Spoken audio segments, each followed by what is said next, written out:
Hey there, Tony Butler, and today we're going to talk about how to define your tribe. If you're familiar with the Primal Storytelling formula or if it's the first time seeing it, defining the tribe is the first step to really putting together a marketing plan.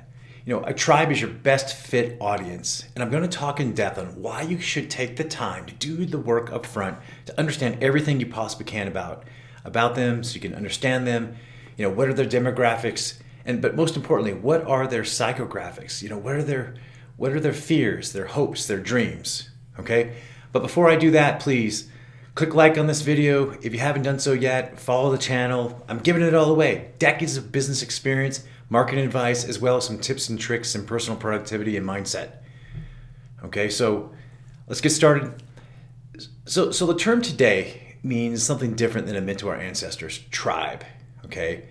A tribe is no longer a local phenomenon limited by like my family group, okay, or a group that's social or political, racial or religious, okay. It can still have those attributes, but for our purposes, for the purposes of marketing, a tribe is a group that's united through a demographic or a psychographic commonality, attributes, gender, age, geography, but most importantly, those invisible connections like interests, causes, an idea that maybe unites a group. The word tribe helps describe the primal urge to be part of the group itself. Okay? So the actual definition from the book, a tribe is a social construct or influence that unites a group through demographic or psychographic connections. Okay? So what I'm talking about here? Tribe is different from a primal urge or even emotion in that it's focused outwards. It's about an individual's relationship with a group. It's about their status within the group, okay? And it's almost always focused on forming and maintaining, connections and relationships with others. As I said before, it's a component of human survival. We need other people. We have to have a group around us to survive. But beyond pure survival, tribal membership, it delivers all kinds of like individual benefits, but primarily like feelings of belonging, status, security, even love. But sometimes I want to make it even broader is that people will often be part of a sub-tribe, kind of, what I think of as a subgroup, and they might not even know they're part of that group.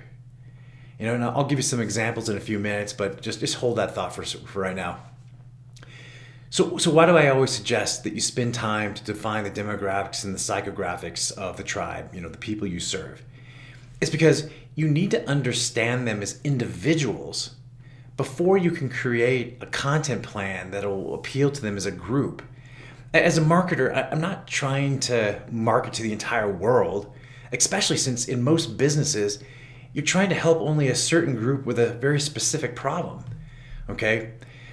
And I see this all the time when I first consult with a brand. One of the first things I always do is take a look at their target markets. Do they have a real understanding of who their buyers are? And not just who they think they are, but who are the real buyers, like as people? If they're in a B2B company, they almost always try to tell me about the industry and the companies they're trying to sell to. And I go back to the most important ideas. We market to humans, not to companies. And that's one of the reasons why the subtitle of Primal Storytelling is Marketing for Humans. We're not marketing, we're not writing content for the search engines. We're not writing content for this idea of B2B, the companies. Companies don't buy things. People within those companies do. And there's often a complicated sales process with, different agendas, but the fact remains the influencers and decision makers are human. It's not some faceless entity that's doing the buying. That might sound like an odd idea, but for many companies, when they shift their focus from the company and to the people in the process, everything gets easier. Think about what I do, okay, and Primal Storytelling. In my efforts to get Primal Storytelling in the world as a content system for marketers to improve their content marketing. I'm not trying to get the entire world to read about and learn about primal storytelling. I have the book coming out later this year, and it's absolutely not for everyone. As an example, I don't expect my mother will even read my book. She's retired. She's a grandmother. She's not going to read my book. She doesn't care about that. She doesn't have any interest in marketing. She was a nurse before she retired. My point is, she's not my target audience. And not only her, but most other retired grandmothers like her, they're not my audience either. My audience is primarily marketers who want to use storytelling to help build their online presence. Social media professionals, content specialists, storytellers. When I ask the question, who are marketers? Well, what do I know about them? The first thing is the majority of marketers are women. The industry is dominated by women at every level. And those focused on the day-to-day of content creation and social media, blogs and ebooks, whatever, they tend to be a little bit younger. They're in the kind of the 22 to 30. I would extend that up to the 45-year-old range, give or take. Now, let me caution you about something. When you're gathering demographic traits about a target audience in your tribe, and you plan to use those traits to appeal to them, don't agonize over the exact percentages and the fringes of the statistics. You're going to hear, oh, Tony, well, there's male marketers too. Yeah, of course there are. Let's say for example, preliminary research, and I don't know the exact numbers. Let's decide the percentage of women in marketing is 75%. Okay. But let's say the exact number, but if we had perfect information, let's say that exact number is 83%.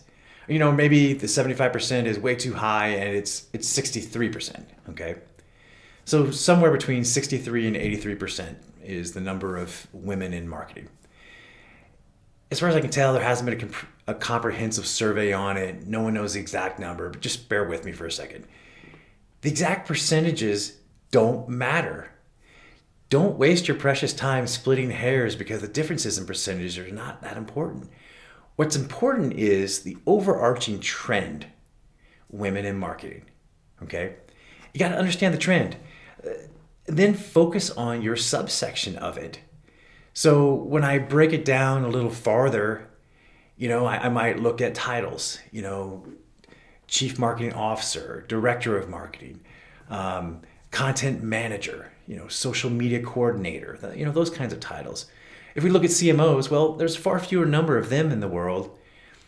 There's associations around them. We might more likely than not come up with a fairly close number to the actual number of CMOs, and we could probably figure out more of their demographics, but it doesn't really matter that much. The demographics will be different, but the main thing that's different is the interests, fears, and hopes. Okay, that's what's different. So the statistics there are there to guide you. They inform the strategy. Okay, but they're not the end all be all. So don't split hairs. The demographics, they might be the most important trait in the group, but it could be something completely invisible. It might be just an idea that they all have together, or even a fear. So think about, for instance, young mothers who have children with irritable bowel syndrome, kids with a constant stomach ache. I know a bit about this group because I went through it with my wife. Our youngest son, he had irritable bowel syndrome, stomach problems for years and years. It's a very frustrating issue with lots of difficulties in establishing cause and effect. It's just not a clear answer to a lot of there's not a lot of clear answers. Even the treatments themselves are confusing on when to use what, and you go to multiple doctors, lots of different opinions on how to go about it. There's a lot of variations, and every kid is a little different. If you're going to market to that group, you might look at the demographics of the group, they're young mothers, but it'd be more important to dig into their psychographics. What are their real issues related to dealing with the complications of a small kid who's always has a stomach ache? What are the mother's fears? What are their hopes? Like, what are they trying to really accomplish for something that there just isn't really a cure for it?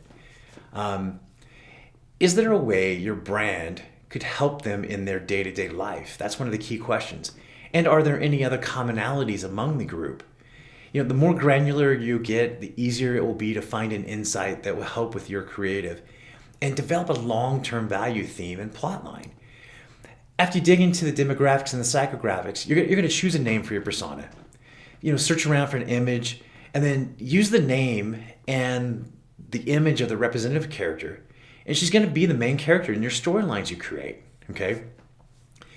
So how do I go about getting the data? I would say if you're already in business, talk to your founders, talk to salespeople, talk to people that are interacting with clients, customer service people, survey them.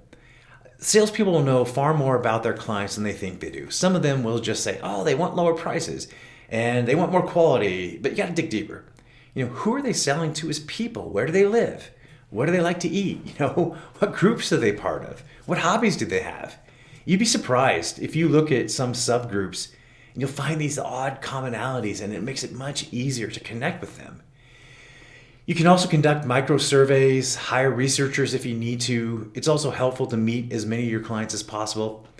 Talk with them about their lives beyond the transactional nature of the relationship. Find out about them as people. And after that's done, you'll have a full tribal profile. You're going to ask the absolutely most important question in all of marketing. The one question most brands miss, and that it's this: how can I serve her in the most helpful way for now, in the immediate future, and over the long term? And the answer to the question, it'll change everything. Make sure you answer it and be creative, be generous. The value theme you develop will help them, and it'll introduce them to you and to your brand. And they may buy from you one day, and they may not, and that's okay. If your value theme is powerful enough, you'll have all the customers you need to grow. It's very much like the parable of the farmer at sowing time. So sowing is a time when farmers plant. So some of the seed is planted in sand, and it never takes root. Some of the seed is planted in rocky soil and it starts to grow, but the roots can't go deep enough, and so it withers and dies. Some of the seed's eaten by the birds and the pests, but some of the seed will hit fertile soil and it'll survive. It'll survive the birds, it'll survive the pests, and the crop will be bountiful. Zig Ziglar, he once said, if you can have anything you want if first you serve enough people. And that's absolutely correct. Okay, so there you have it. Research your tribe, learn everything you can about them, and then figure out how you can serve them with your content over the long haul. Okay? And of course, if you have an interest in content marketing, you might consider checking out our Primal Storytelling system. There's nothing else like it in the world, and we offer a Primal Storytelling certification you can earn after completing the course. It's a proven formula for delivering great results to a business, and it can be a great way to make yourself more valuable in the marketplace or to apply to your existing business. So before you go, I just want to leave you with something. If you already have a business and you're struggling to build out a content marketing program for your business, and you're just not sure where to get started, or you need a little help, share a link to your website in the comments and I'll take a look. I'll give you some ideas on where to go on a value theme free of charge, just my gift to you. Okay, you can message me on Instagram. It's @AnthonyLButler, or you can shoot me an email, anthony@candoideas.com. Okay, until next time, be well.